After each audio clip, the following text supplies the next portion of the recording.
Hello everyone, it's Hadi Sami from FPL ETC and welcome to FPL ETC's another brand new video. This would be the last one of our draft team reveal video series. We all know EPL is knocking at the door and will start from 13th August. So in this situation, like every other YouTube channel out there, we FPL ETC thought to reveal the teams of some of the most talented and experienced FPL managers of Bangladesh. Today, the guest we have with us needs simply no introduction to FPL Bangladeshi managers, and he is none other than EHSAN HAQUE VAI. But still, I would love to have the pleasure to introduce him before you guys. EHSAN VAI has been playing FPL for the last 16 seasons. The upcoming one would be his 17th. Last year, his overall ranking was around 17k, to be exact 16,965. That means he was in the top 17k. EHSAN VAI is considered the FPL guru of Bangladesh and is probably the most popular face of FPL managers community of his country. He is one of the founders of Bangladesh's biggest FPL community, which is known as Fantasy Football Players of Bangladesh, in short FFPB. His top ranking was 3,449. So we are hoping that we would get to know some fantastic points and matters from EHSAN VAI today. So before we go to EHSAN VAI's team, I would like to ask you, EHSAN VAI, how are you feeling and how much are you prepared for the upcoming season? Well, I just regular following the news, the transfer news, and the preseason games. I try to watch them. Yeah. I'm not into too much in the stats. I must say, like me, I am more believer in eye test. So I want to watch the highlights of the YouTube of the preseason games. In fact. And I know most people are saying that preseasons are crap. Not saying, always say that preseason are crap. But preseasons are important to see the new players, how they're gelling with the team and everything. That's why I do believe that we need to follow a little bit of preseason to start the season. Well, my preparation is I'm just keeping myself up to date, regular following the checking the Twitters before going to bed. That's it. Okay. So after playing for so many years, one thing I told to myself that always it's just a game, and end of the day, there's no point in losing sleep for thinking about this game. And whatever it happens, it's a long run, it's a marathon, it's not a T20 game. So whatever happens is game week 1, doesn't matter. Maybe even after game week 4, it doesn't matter. If it doesn't click, we can always push the wildcard button. So I know everybody wants to start thinking that they will use the wildcard around game week 8, 9, but I couldn't do that for last 2-3 seasons. And maybe 3-4 years back, I couldn't use my fast wildcard because I didn't have to do that till game week 19. So I'm open to all that. I don't have any preconceived idea that I have to play wildcard now or then or day after tomorrow. Something not like that. Wildcard is when I have to play. If the team requires, I will play wildcard. That's how I actually play games nowadays. Okay. So Bhai, we have actually received your team in our hand. So should we move our discussion towards your team? Yeah, please. Okay. So Bhai, here in our screen we actually have got your team. So would you just please care to describe some of the reasons why you have picked those players? Well, this is my team. Yeah. The thing is, day before yesterday, I got Trent Alexander-Arnold in my team. But now I have started with Tsimikas. That's how my team looks like in this way. In fact, what Tsimikas did, Tsimikas brought in Gundogan in my bench. As I'm trying to summarize my team in a short way. The best thing is I wanted to start with three defenders. My three nailed-on defenders. I thought that one Liverpool defender, then Luke Shaw and Dini. Yeah. But after the Robertson injury, I brought in Tsimikas. So my playing three defenders are Shaw, Tsimikas, and Dini. Shaw is the highly owned player, and I believe Man United got a very kind picture, and Shaw will do the lots of assists this season, and he got a very good ownership. So if Shaw scores something and got a CS, and if I don't own him, then it will be very bad for my team because he's very highly owned player. And on the other hand, because of Dinier, I actually, in this case, I thought that Preseason is crap, and I believed in Everton team structure, and I believed in Benitez. I believe Benitez will give more CS than last two seasons for Everton, and Everton got very good two holding midfielders, actually bought by Ancelotti, but they will contribute in this team, and it's a perfectly good team for Benitez. Benitez can do really well with this team, and Dinier is on set pieces as well. That's why Dinier is still in my premium defender in my team. Yeah. And in my midfield, I think that Salah is automatic choice for Norwich. Then I thought about Bruno, but then as Greenwood is there, and Rashford is injured, Cavani is not training. So I believe Greenwood will start in the number 9 and in the middle.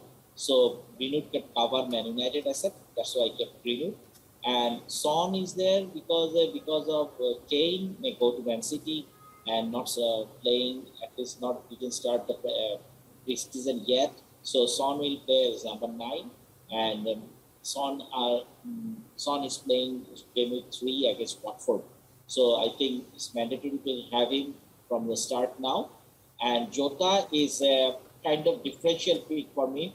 And Jota, though, for last two preseason game, he got some ownership recently because I found him really sharp. I followed a lot of Liverpool game, being a Liverpool supporter. I watched their games and I found that he's very sharp, and I believe he will start instead of Firmino. And he could play even more than Sadio Mane if Sadio Mane doesn't improve from last year's form. So I'm really hopeful with Jota, and this is my midfield structure, and my striking is Danny Ings, because I saw him 2 days before and he was really sharp, and I like Danny Ings in a way that he's proper number 9. A proper number 9, and he's selfish. So selfish strikers are really good for FPL because Danny Ings is covered, and I believe Watkins will move to the left side like last season, start of the last season. So I changed Watkins to Antonio. Antonio is, I found it, whenever Antonio plays, he provides points. He's a little bit of injury prone, but whenever he's available, he gives his 100%. He's another proper number 9. And whether he gets a half chance, he takes shot. And Tony is my budget enabler, and I'm keeping Tony to swap with my midfielder. As Brentford starting first game in their home game, and it's a derby against Arsenal. I think in front of their own home ground, Brentford give a very tough exam for. They will take a tough exam for Arsenal, and even though it's a Brentford lose, they will score. And if Brentford scores, it's always through Tony. And in my team, I planned that I don't want to use my transfer FT for the game week 2. That's why I took the chance when Tsimikas became available. I took Gundogan. As we know, Man City is playing Norwich in the game week 2, and you are not certain who is going to play for Norwich, for Man City against Norwich. That's why I thought kind of safe pick as Gundogan, and Gundogan will be on penalties because he takes penalties for Germany. He took penalty end of the last season, so I think Gundogan is a safe pick.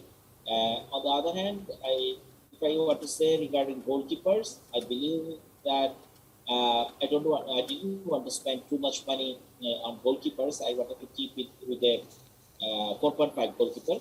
I had options with I thought about the Bakken of Watford and the Newcastle goalkeeper. But end of the day, it was actually Crystal Palace goalkeeper and Brighton goalkeeper.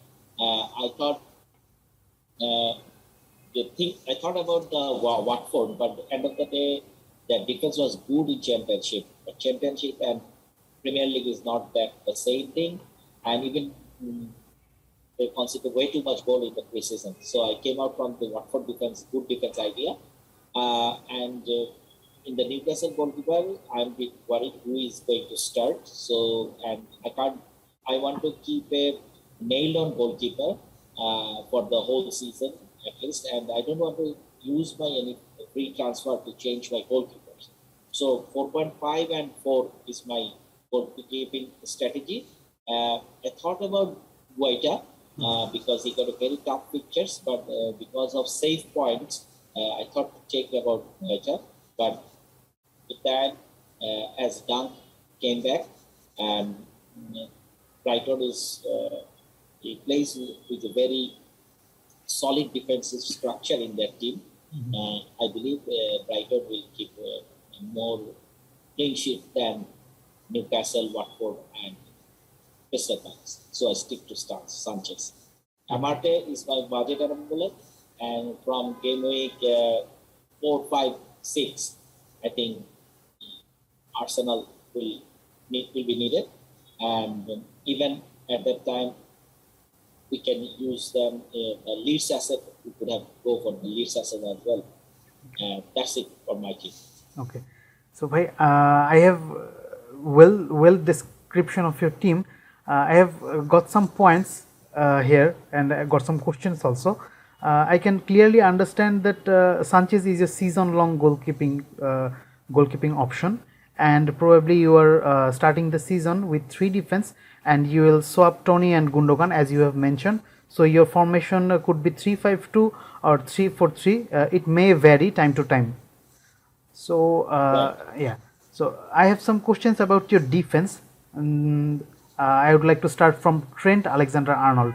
I know you have been a Liverpool fan for a long time, but still Trent Alexander-Arnold isn't at your squad, and he provided most assist as a defender since the last 3 seasons, and still at the starting of the season, while Liverpool has got some easier fixture comparatively, you haven't picked him yet. So what do you think about his potentiality or his point return in the first 6 or 7 game weeks? Well, Liverpool got a kind fixture, but I don't think they are going to keep clean sheet for first 3 game weeks. Okay. And the reason behind it, because I don't know which 2 CB they are going to play. Yeah. Last season, BVD was a big loss for them. This season, BVD came back, but we are yet to see the BVD of his peak. So I'm not convinced from Liverpool's preseason they are going to keep clean sheet. Okay. Now comes the assist potential of Trent Alexander-Arnold. Yeah. Well, I treat Arnold as a midfielder. Okay. And when I wanted to see Arnold, Arnold will come in my team with the wild card for sure. But thing is, as I see Simicas is there, and because of the price rise, Simicas price will increase. Okay. And I don't think so. Robertson will play 5-6 game weeks, less than 5-6 game weeks, because he's out for 3 weeks, and after 3 weeks he will come. Then he will practice. Then after seeing him 2-3 weeks, slowly he will be introduced in the team. So at least from first 6 weeks, Robertson is going to miss the season. Yeah. And at that time, Simika's price will be around 4.6. So then I will get something from there. Yeah. That's why I can't avoid Simika's. Well, I thought about keeping Trent Alexander-Arnold and Simika's both in my team. The problem is I don't want to miss the spots of Jota now, because as Firmino came late, and though he scored 2 goals in last preseason game, I still believe Jota will start, and he's so sharp.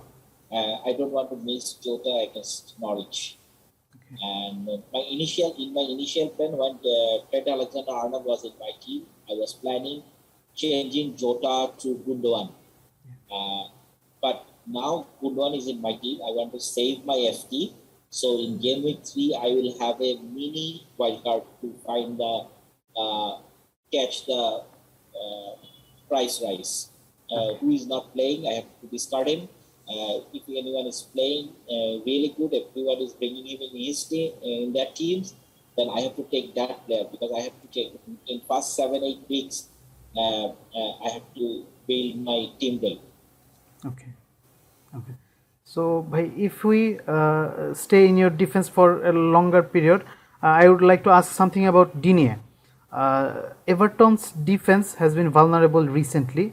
If we see last season, for the record, so is Digne has been picked in your squad just because of his attacking potentials, or do you think at their first 6 game weeks they can have some clean sheets also? In their first game weeks, they have matches against Southampton, Leeds, Brighton, Burnley, Aston Villa, and Norwich.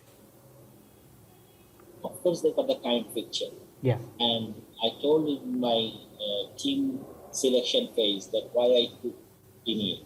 That is because of Rafael Benitez. And they got a very good 2 DMs. That is, one is Alan and another one is Dokore.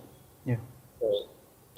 Besides, if no one is available, Benitez will put his striker as a DM position in front of his CVs to hold the ball. Okay. So Benitez, he can play without striker, but he can't play without DMs. And he will play double pivot. And if double pivot is there, actually there are 4 CVs. If there are 4 CVs, there will be more chance that they will keep clean sheet. And because of that fixture, I'm very hopeful. And at the same time, Digne is on set pieces. So that's why I took Digne. Thank you very much for the explanation, EHSAN bhai. I don't know about others, but this explanation will help me very much personally. Okay, so now if we move to your midfield, would you prefer or consider KDB to pick in your team at the later part or at any part of the season? What do you think? Of course, I have to pick KDB. Okay. KDB is the most nailed down player and most formed player of Man City. Yeah. But you know, Man City is always a bit tricky. Yes.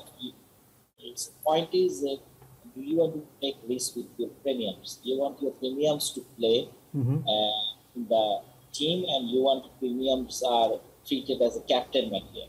So if I take a player who is uncertain to start the game, how can I put an armband on him? That's why KDB is not in my team at the start. Of course, I will take him, and there will be games after UCL and Carabao Cup and the FA Cup, those times. At that times, you can predict that when KDB will play. If it's in the midweek, KDB doesn't play, then you will be sure that he will start in the weekend. At that time, even I will swap my nail down there Salah to bring KDB. Because what I believe that I want to use the FTs, my free transfers, only for the players who will be my captain in my team. Yeah. So I don't want to touch my defense. I don't want to touch my goalkeepers. I don't want to touch my budget enablers. Okay. And even if someone is not playing, his price is decreasing at the middle of the season, I don't want to change them, because I always want to keep the captain materials in my team. So I will swapping Salah, Son, with Bruno Fernandes and KDB and others. And you know, Lukaku and Kane, at some stage of the season, you have to bring Lukaku and Kane in your team. At that time, I believe the mid-range midfielders will be very popular this season, especially 6 and 6.5 quotas. In 6.5, there are so many good players. There is Saka is there is Rapina is there, and Dele Alli will have a good season, I believe, this year. So, and with 6 million, you got Ben Rama. Yeah. And if also Bertrand Traore. Well, Bertrand Traore is there. You're not sure who is going to shine. I can't say any names now from Aston Villa. They got so good team. I mean, Buendia is there.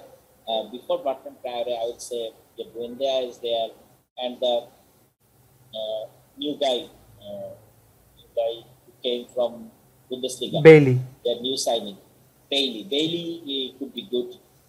So there is so much creativity in Aston Villa. Yeah. It will take time to gel a little bit, but they are good. They got a very kind three pictures.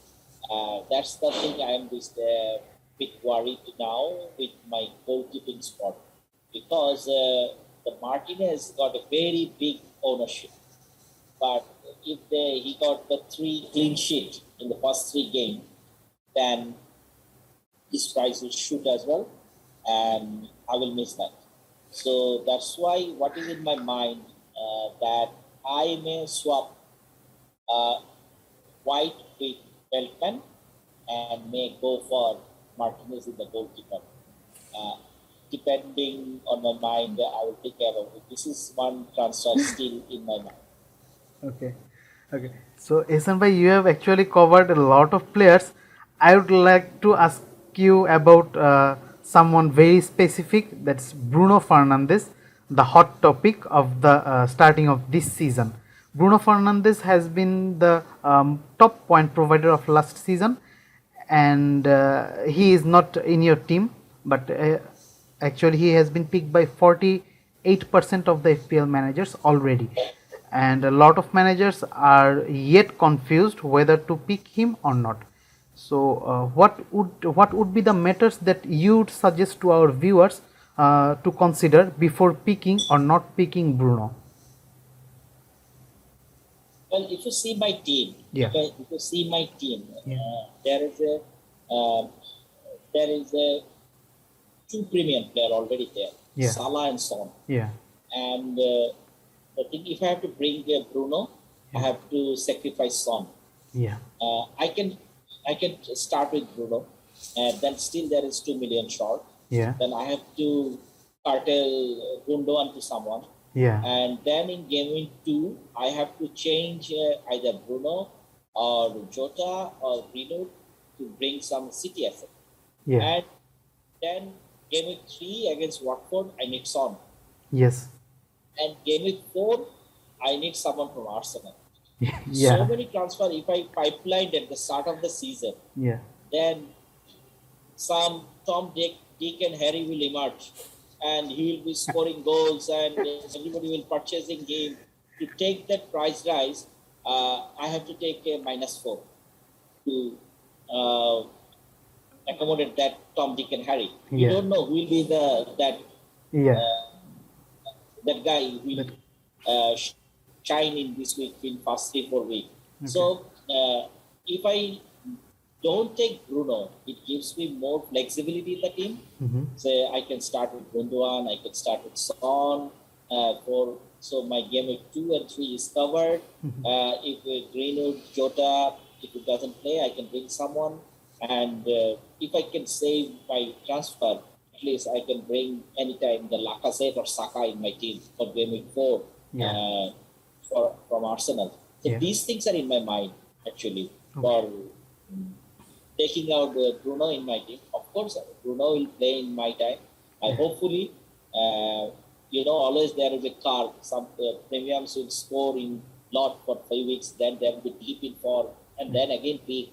So I hope I can keep Bruno when he's on peak. I will bring him. I know if Bruno scores a hat-trick in the first game week, I have to bring him in game week 2 anyway. So I have to find a way to bring him in there as well. So this is how first few weeks You can't predict how the transfer activities will go. You have to keep an eye on fantasy football peaks and Twitter, that who is most people bringing in. You have to bring that guy as well. But I need Salah in my team against Norwich. I know Yes. he didn't score a goal in the preseason, Yeah. but you don't want to keep Salah out of your team in game week 1. Okay. Ehsan bhai, last conventional question, and after this one, we would ask some unconventional question to you. Okay. The last conventional question is, who is the best 7.5 million price range midfielder between Jota, Greenwood, Gundogan, and Barnes? Well, Jota and Greenwood got the high ceiling pick. That is the high risk, high gain, especially Jota. If you Jota scores 2 goals, it will give you, because of his less ownership, it will give you a very big a jump in your rank, overall rank. That's why Jota is there. And regarding Greenwood, it's actually covering the Bruno Fernandes and Man United picture. And if you think that you need someone there for Man City, and who is the nailed-on player, and Man City got the kind pictures as well, because whoever take from Man City, he is picture proof. So it doesn't matter whether you are playing Tottenham or someone else, and it is not Mourinho's Tottenham. So Tottenham will concede goals. They will score goals, but they will concede goals. So, and then they got Norwich. So that's why Gundogan is there and he's on penalties.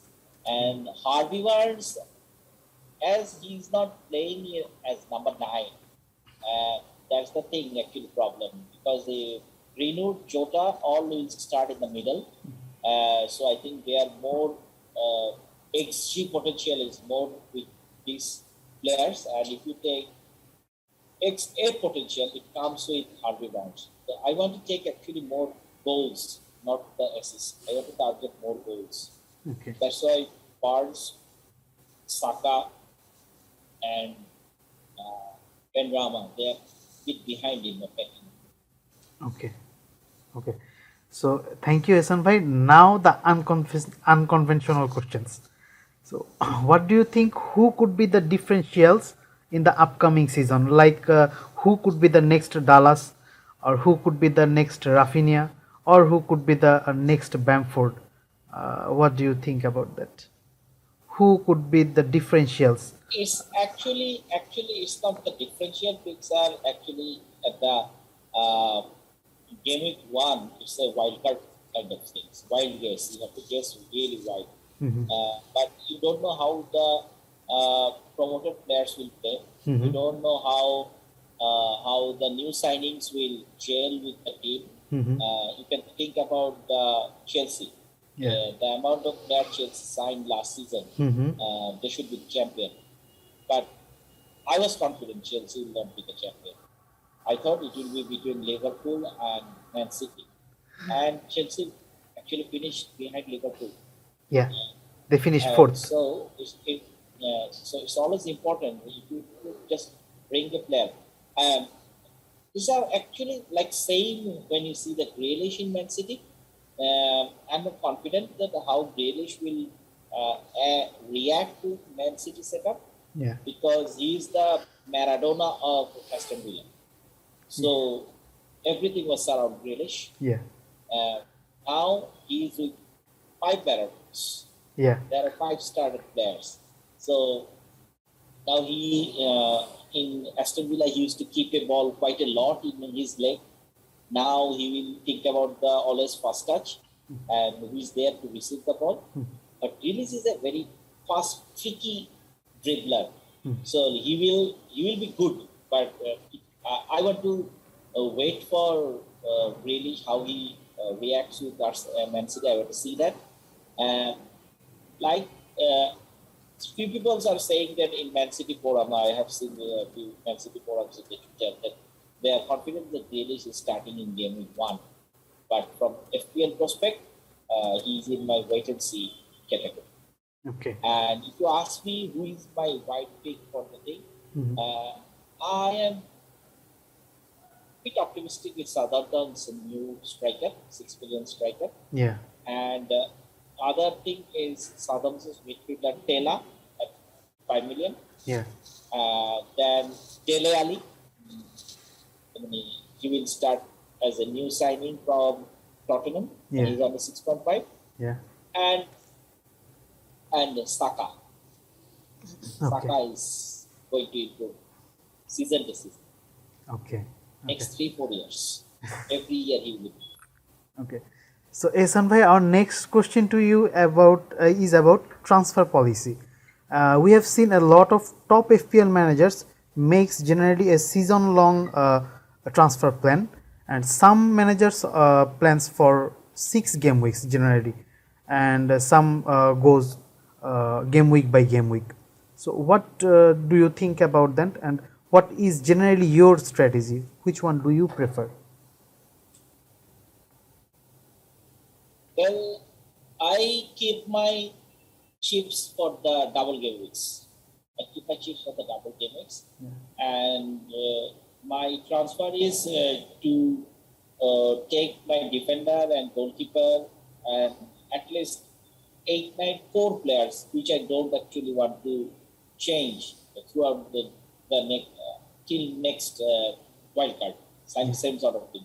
Yeah. During that wildcard, next wildcard, the team I will pick, that will be more settled, a skeleton will be fixed, and I will just swap with my premium picks. Sometimes Salah, bring in, sometimes bring out Salah, bring in Bruno Fernandes, sometimes bring out Bruno Fernandes, bring in KTP. I want to keep my obvious captain choice in my team always. So I am targeting the captain materials in my FTs. Okay. Okay. So Ehsan bhai, now some prediction games. What's your prediction of the top 4 for the upcoming season? So it is same as this team. So you're predicting Manchester City, Liverpool, Chelsea, and Man United. Chelsea and Man United. Okay. And what's your prediction about relegation area? And Aston Villa will not finish in top 6. Okay. Aston Villa will. So relegation area is Watford and Norwich will be relegated for sure. okay.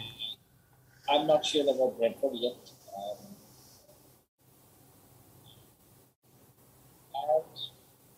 And you don't know who will be the next Sheffield United. It could be Newcastle. Because there is not much activities in their front. Though the team is just alright for Premier League, but you know they got some injured players. Say Wilson, ASM, they don't play actually.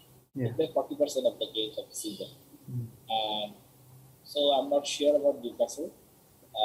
I think Palace will be survived again because of Vieira. They will survive. And that's all good, but they will all stay. Okay. I'll be happy if I can win. Okay. So Ehsan bhai, we have actually come to the ending part of our show. Would you like to say something special, or would you like to provide any advice or observation to our viewers? I would say that in first 2-3 game weeks, even from now on, you find out 2-3 accounts in the Twitter and YouTube and whatever the thing from the source you scout from the FPL knowledge. Only 2-3 websites. Okay. Don't waste too many times in finding with your best thing. Everything is got summarized in Twitter or any YouTube channel. You have to find a 1 or 2 authentic channel. 1 hour in every week is enough for FPL brainstorming. Don't lose your sleep. And after that, it's a game only. And it's a marathon. It's not a 100-meter sprint.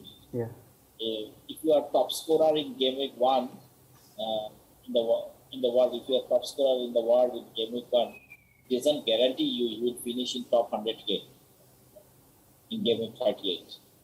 So use your judgment. Don't always listen to your hearts, but what your gut say, then do that. It's not that EHSAN is saying something, Big Ben Abu Bakr saying something, or Lettraiser saying something, or FPL's Mark saying something, or FPL General saying something. You have to follow that? Not really. Follow 3-4 accounts in the Twitter, which you really think that it will be good for you. And for just one day before the deadline, you go through everything. Keep yourself updated with Pendinary, with the injury list. It's fine. That's okay. Don't overcook everything, especially you do overcook before the game week 1. So you can relax. And what happened 2-3 years back, the website crashes on the deadline day. So whatever you got, make sure you saved it on Thursday night. Don't wait for Friday night. Thank you very much, EHSAN Bhai, for your kind advices. That was all from us, FPL ETC, with EHSAN HAQUE VAI, the Bangladeshi FPL guru, one of the most experienced FPL managers of Bangladesh. Thanks for watching the video. Hope you enjoyed it. Keep an eye on us for our upcoming contents. And please don't forget to like, share and subscribe FPL ETC on social media. We hope to see you in our next video. Till then, do take care and stay safe. EHSAN Bhai, please do take care. Thank you, Habib. Thank you, FPL ETC. And please, if you want some update from me, please follow me in Twitter at FFPB_EHSAN. Thank you. Good luck here. Yeah, so you heard it, FFPB_EHSAN. If you want to follow EHSAN Bhai, you will get all the necessary updates there. So take care, everyone.